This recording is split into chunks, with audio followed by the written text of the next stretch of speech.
Abakungu bazi ku mitendera egy'enjawulo bakulembeddwa Minisita omubeezi w'ebyamawulire Joyce Nabbosa Ssebugwawo n'abagagga bakwagalana beetebe mu kuziika Tom Kaaya abadde nannyini Kach Investments ng'ono aziikiddwa ku kyalo Nkonge ekisenga mu ggombolola y'Ekyampisi e Mukono.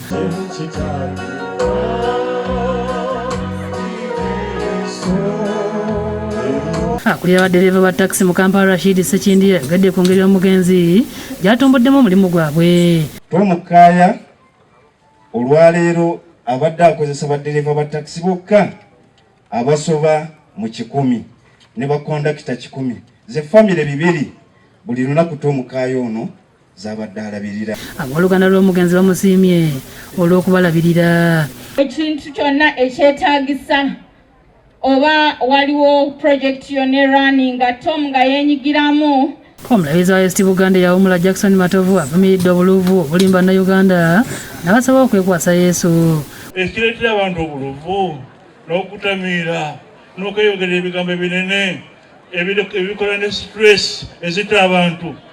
Tetwetaaga okwekuuma n'okwekwasa emikono gya Katonda okutunulira oyo Yesu agaba byonna. Abayimbi okubadde Minisita Semakula ne Eddie Kenzo boogedde ku nkolagana gy'abadde balina n'omugenzi. Tom ebintu byankoledde bingi nnyo. Ntambudde ntuuse buli wamu, and right now I'm making each and everyone here proud. Bakati nkiikirira nsi yaffe yonna naye nga Tom yanzimba. Buli alina ebya bizinensi oba ebyenfuna bibadde bitambula ne Kaaya ng'osuubira Kaaya n'oba okulwana ti ne bw'onoolwana ensi togenda kugiwangula.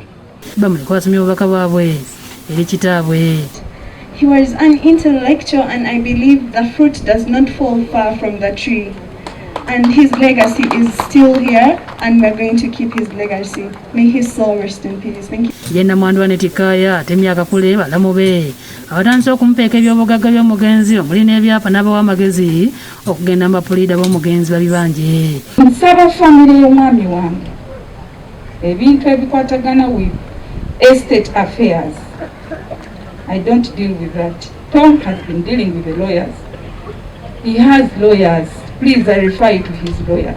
Akatiiza ku muwendo gw'abamulekwa bamanyi. Nzikiriza ng'omukyala Tom yandaga abaana 5. Naye bw'oba omwana yenna, I'm ready to do the DNA and take over the responsibility. I will as a mother. Ssentebe Kirumira asabye Abaaluganda obutaggwaamu na byabugagga era bw'atu n'alaga abantu omusika w'omugenzi gwe yamulaga nga ye Jotham Kaaya. Ono gwe yandaga nti ye musika we Jotham ono kamubalage tuboneranga omusika omulala wa Kaaya. Minisita Nabbosa wadde amagezi abooluganda lw'omugenzi okwekolera ebintu byabwe bave ku bya kitaabwe n'eby'omugenzi. Mutandike okwekolera ebintu ebyammwe. Mulekeraawo okulunkaniranga ebintu ebitali byammwe. Ekyo kintu si kituufu n'akamu kubanga ffenna Mukama yatuwa emikono ate yatuwa n'amagezi agasobola okulowooza n'okukola ne tuba nga tusobola okukola kubanga ne kitamwe yakola bikole. Ku ssaawa 10:30 aba A+ batutta omubiri gw'omugenzi Magombe.